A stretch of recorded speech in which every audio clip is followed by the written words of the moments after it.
Good afternoon, everyone.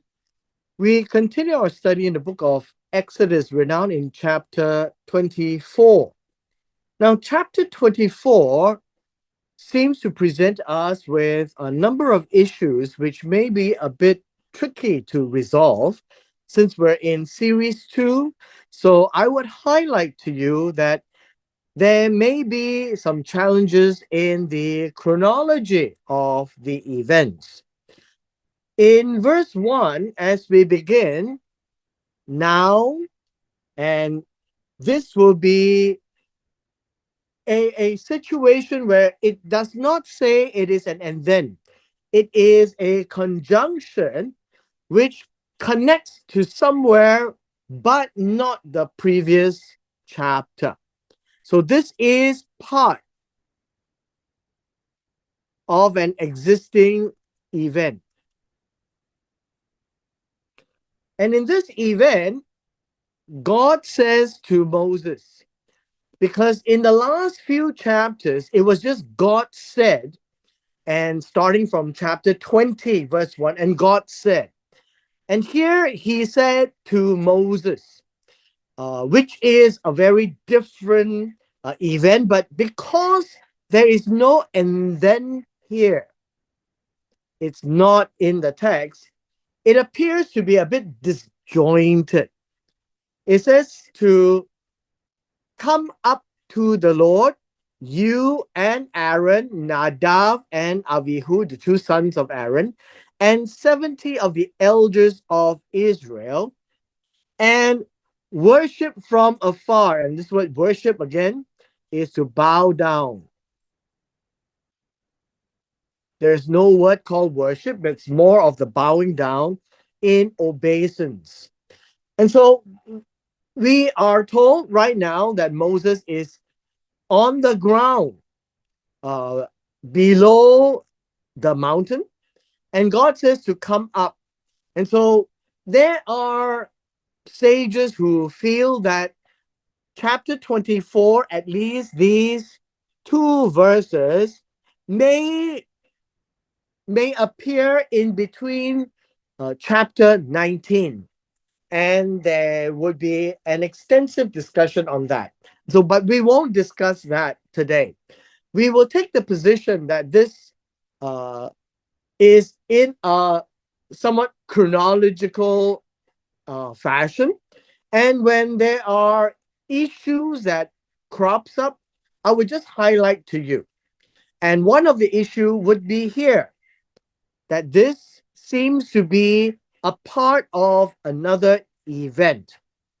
It's about Moses told to go up with Aaron, Nadav, Avihu, and then 70 of the elders. Now, this 70 of the elders are commonly called the council. The council of the elders, or in modern day, it's called the Sanhedrin. They are the elders of the community. And so, Moses being the leader, Aaron being the high priest eventually appointed, Nadav and Avihu, his two eldest sons, and 70 of the elders of Israel, also reflecting the authority of the entire society, were told to lead the people, represent the people, and then come to the mountain. So if you think of it this way, we have the mountain, and you find Moses, Nadav, and Avihu will come nearby, and the rest of the Israelites are far away. And then we are told, and Moses alone shall come near the Lord, but they shall not come near, nor shall the people go up with him. And so eventually you find that only Moses will go up. So eventually. So this is a period where We are not so sure, not so direct here. And uh, people like Rashi will insert these two verses somewhere in chapter 19 in the earlier part. We come to verse 3.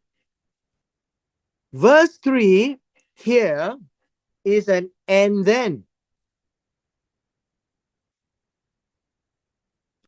And then Moses came and told the people all the words of the Lord and all the judgments.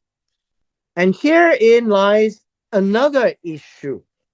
If this was an and then, the question is, where did Moses come from?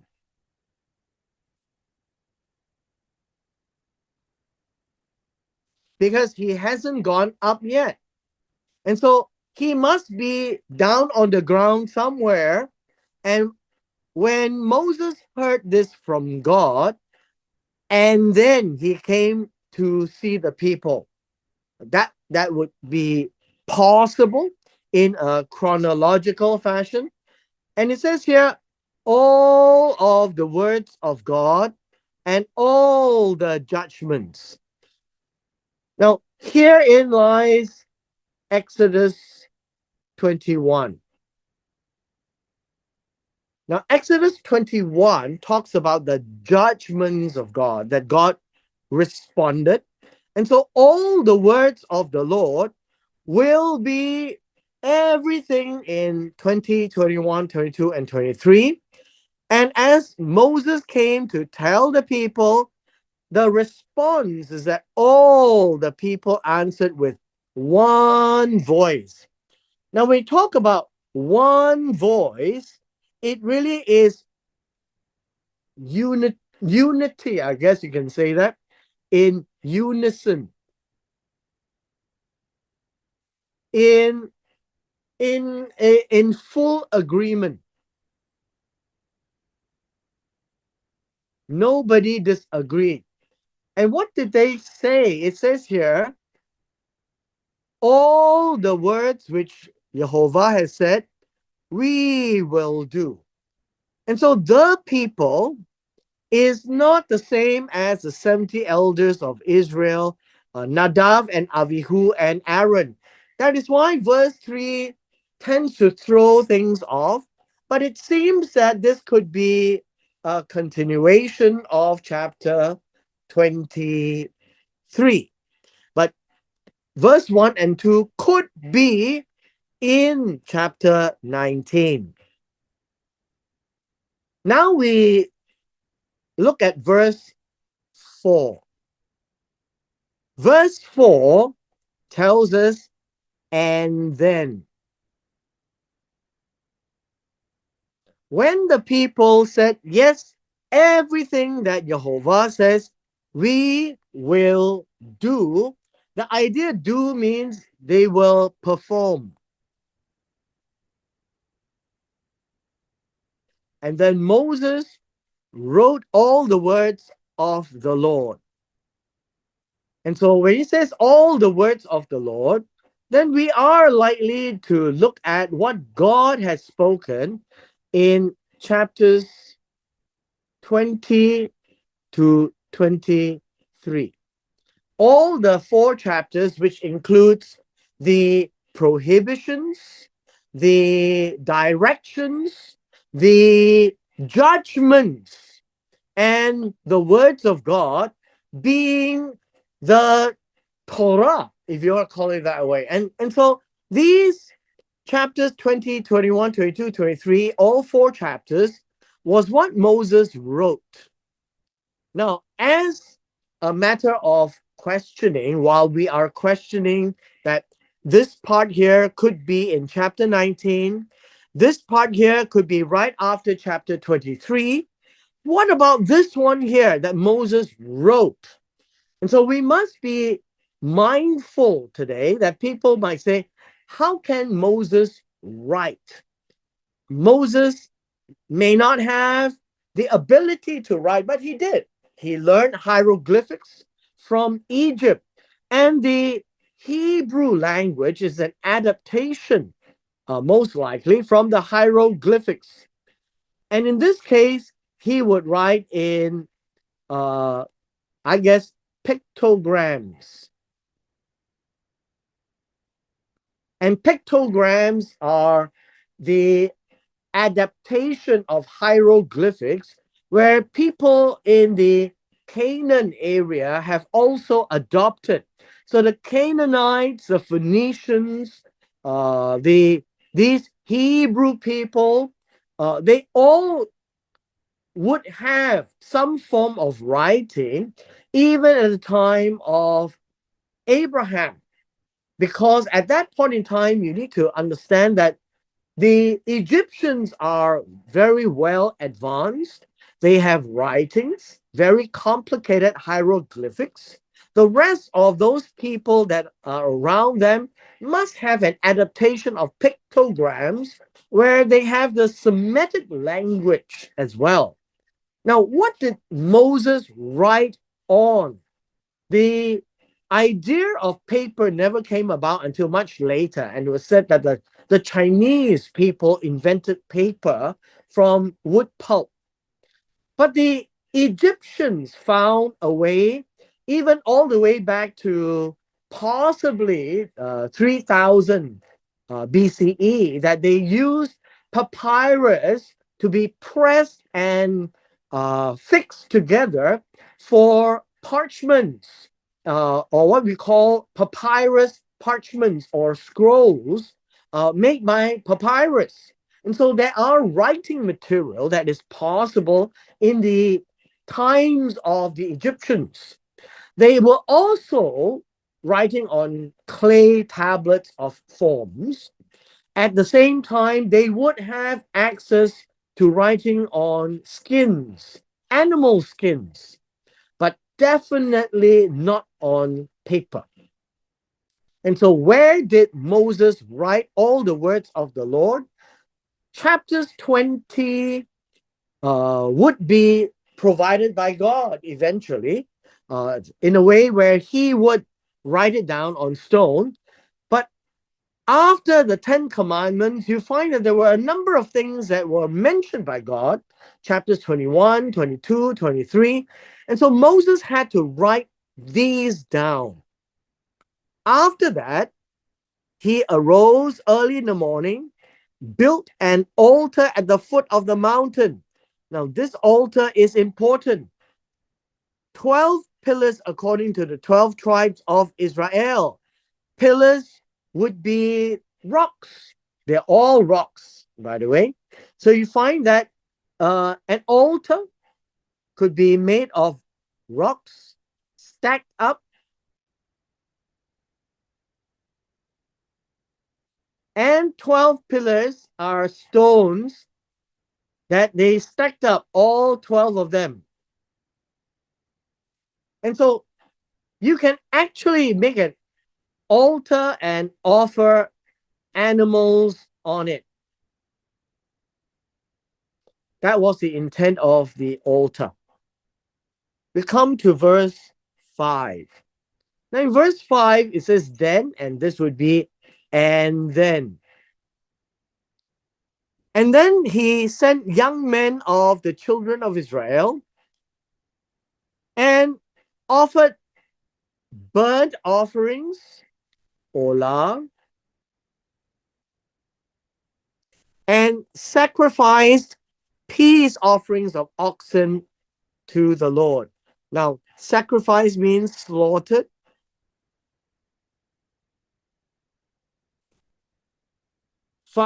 Peace offering is shalamim. And peace offerings are also offerings that you make when you concede and fulfill the promises, the oaths given to God. These are eventually expanded in Leviticus chapters 1 through 7. Because there was a sacrifice or a slaughter of oxen, which means more than two, and then we are told that blood was collected. And so Moses took half the blood and put it in basins, and half the blood he sprinkled on the altar. And so you find that there will be blood stain on the altar. And this staining is very much in line with Leviticus chapter 16 to cleanse the altar. Verse 7. Verse 7 is, and then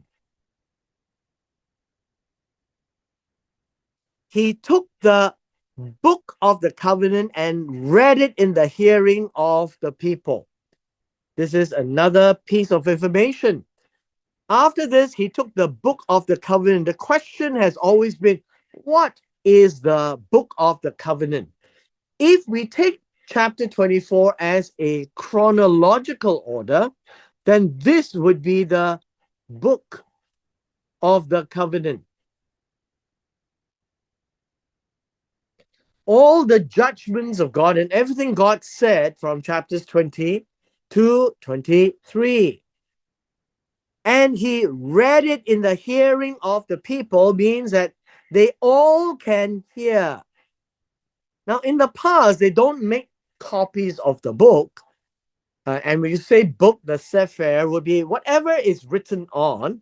The book of the covenant means the Sefer, the documentation of the Berit, that if they do it, then God will do certain things.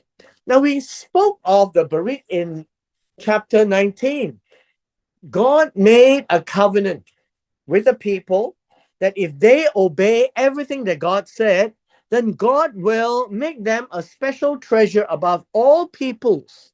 They will be a holy nation, a royal priesthood.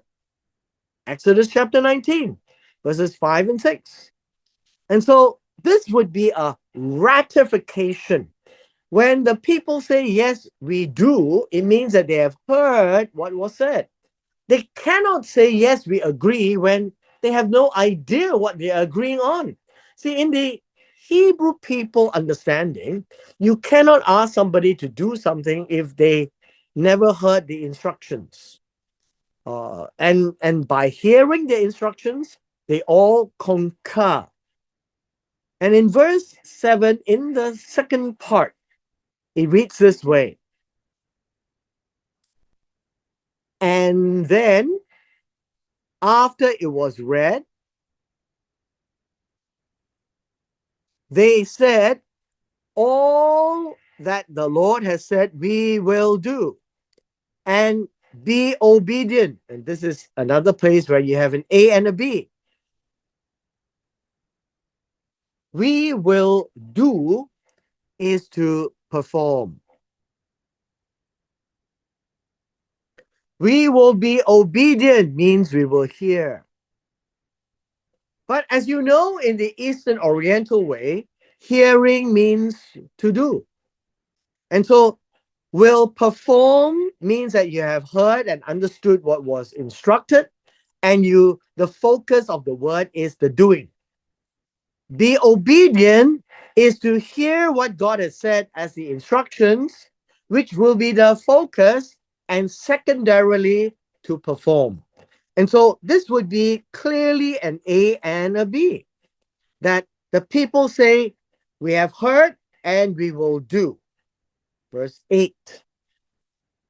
And then Moses took the blood after they say we will do. He sprinkled it on the people and said, this is the blood of the covenant which the Lord has made with you according to these words. Blood is important, covenant is important, and made is important. Understand this. This is the blood, and this is a symbol of life. The covenant is a promise. God making them a holy nation, which the Lord has made, but it is not about making, the Lord has cut. It is through cutting the animal, and it's symbolized by the blood that was spilled according to all these words of the covenant written in the book. It's very similar to signing a covenant where the people says, this is what God said, this is what we will do, and we will ratify this covenant, this agreement, this promise that God has made, that this is what we will do, and that is what God will do. And it's a two-sided affair. This is not the covenant that was made with Abraham. This is the covenant made at Mount Sinai. Traditionally, most people tend to suggest that this would be the Mosaic covenant. But as you can tell in Exodus chapter 19, God did not cut the covenant with Moses. Moses was just a mouthpiece for God, that the people wanted Moses to be the go-between because the people were so afraid of God. And so when Moses came back, he wrote these words down. He set up the altar, made the burnt offerings and the shlamim, the olah and the shlamim, and took the blood, sprinkled on the altar, read from the book of covenant, and that is symbolic that God made the covenant or cut the covenant not with Moses, but with the people. With the people. See, in the hearing of the people. And they said, all that the Lord said we will do and be obedient to hear and to perform. And then Moses sprinkled the blood to symbolize and signify, equivalent, I guess, to the signature. And so you find that people of old, they make agreements by dripping blood, by sprinkling blood, by spilling blood, because blood is a very precious commodity of the human person. So when you cut yourself and you drip blood, or you kill animals to collect the blood, God uses animals and not human blood for any sacrifices because God values the life of human beings. And with the sprinkling of the blood of the oxen, God says he will do his words. And Israel said, we will do the words, and thereby seal the covenant. We read now in verse 9, and this would be, and then.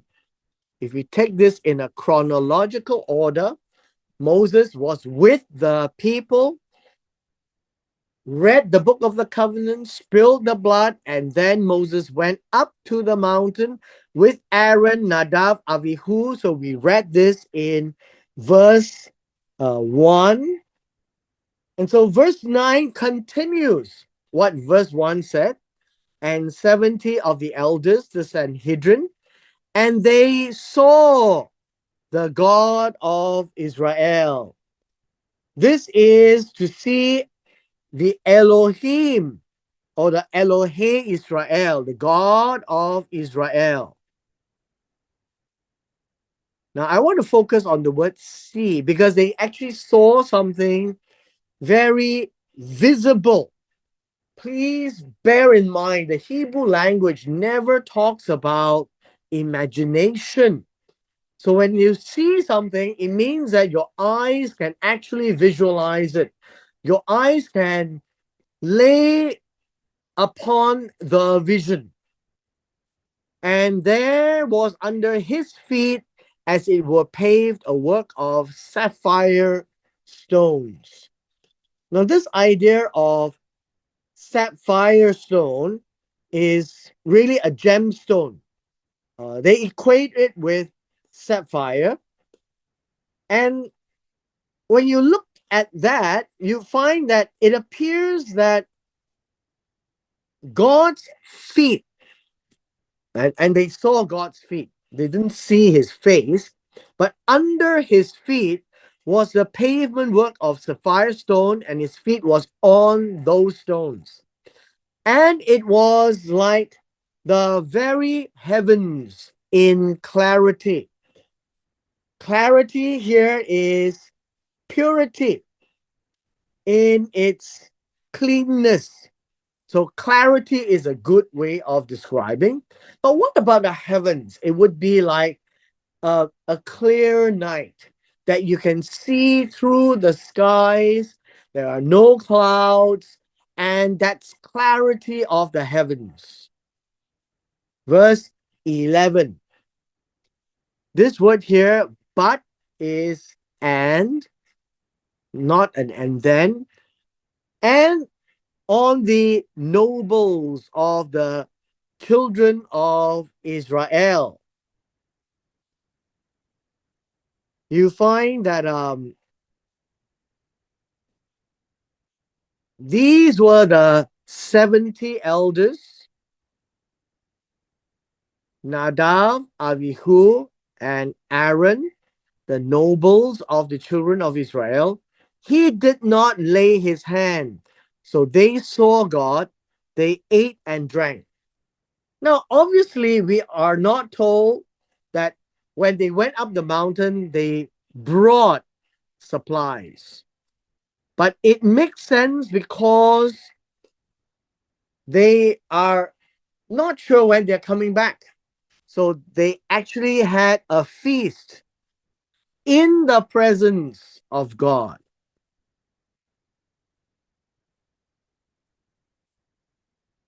This is a very, how should I, immense experience for people like Aaron, Nadav, Avihu, the 70 elders of Israel.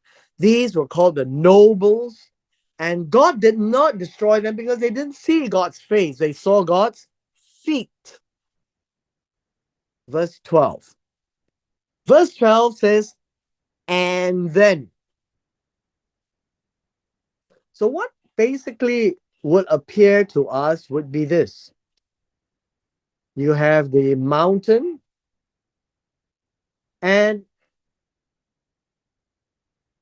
right here, Moses is with the people to enjoy this event, to look at God, and the rest of the people were far off. God then said to Moses, come up to me on the mountain and be there, and I will give you the tablets of stone, the law, commandments which I have written, that you may teach them. And so the idea is to go up, but by himself. Verse 13. Here, so would be, and then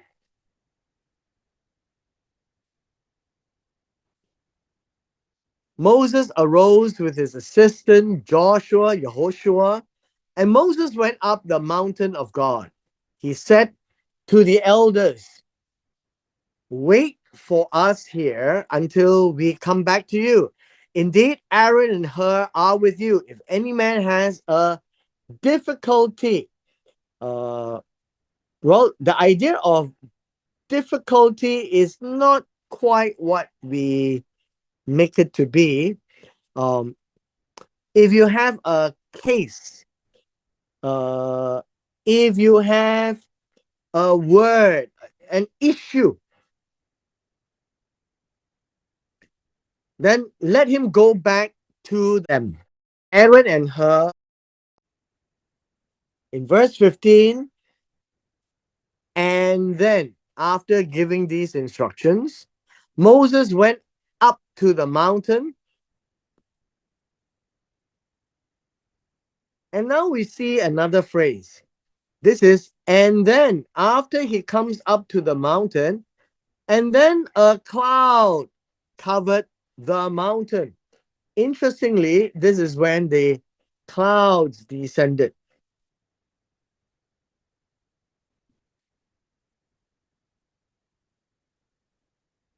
And as clouds go, this will be thick, dark clouds.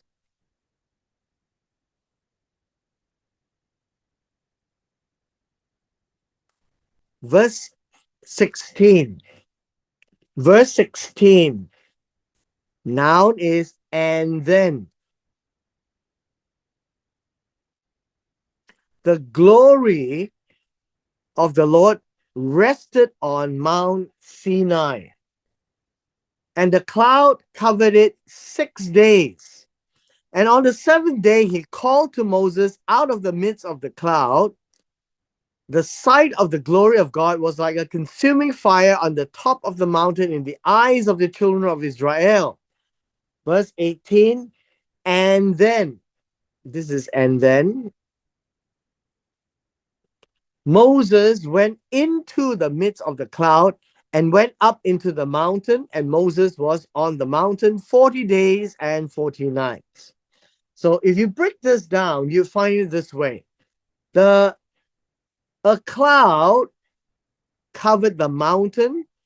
The glory of the Lord rested on Mount Sinai. The cloud covered it for 6 days. So bear in mind, this is an A and a B. The glory of God is seen in the cloud covering. And in the cloud covering, there was a consuming fire. Then you can see lightning all over the place. That's the fire. And only then did Moses go up. Before that, Moses was still down there. And so he went up and went into the clouds beyond the vision. And so Moses went up the cloud, went into the cloud, went up the mountain. And so we have an A and a B. And so he went up into the cloud, which is up the mountain. That is what it says. And he remained up there. In this case, it is out of sight.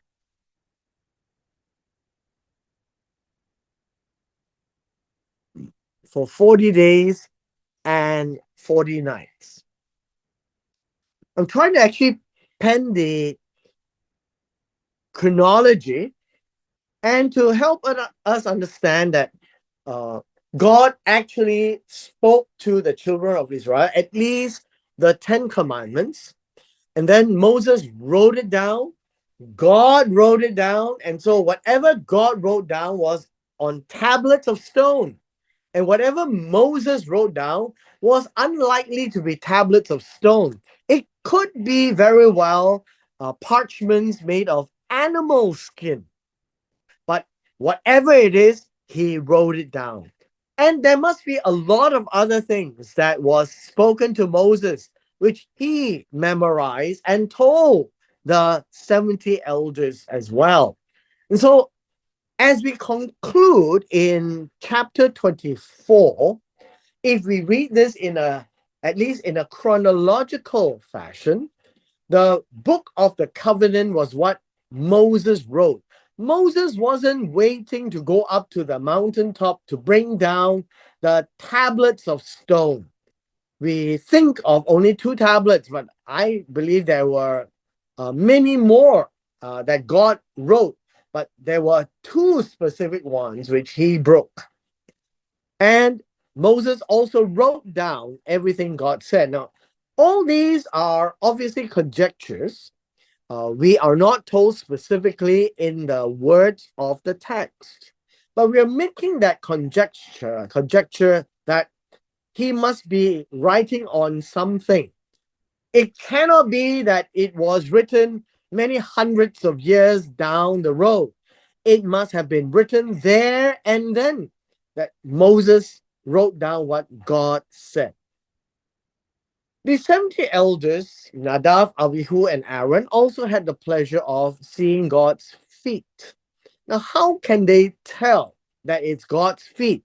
Because it was a supernatural event. Now, God never told them that this is my feet. And hence, it is by inference that they actually saw where God placed his feet in sapphire stone and very clear pavement work up there in the mountain. Now, can there be such rocks there? Yeah, perhaps. But this is most likely a vision in here. Most likely a vision, right? And when they saw God, they were in a moment by themselves. They were in a time where time stood still, if you want to call it that way. They ate and drank and celebrated with God that major things are going to take place after this. Now, with all things said and done, eventually Moses had to go up by himself. And when Moses goes up by himself, he leaves Joshua because Joshua went up, right? Joshua went up with Moses. Aaron, Nadav, Abihu was down there with the elders, but the people were still far off. Now, please bear in mind 40 days and 40 nights is a long time. It would have been quite unlikely that the 70 elders would have gone on a fasting joint. And so Moses did say, if you have any issue, please go back to the people. And it is likely that they went back to the people that the golden calf episode took place. But nevertheless, at this point in time, there was no golden calf yet. It was very much the giving of the Torah. And so here we end chapter 24.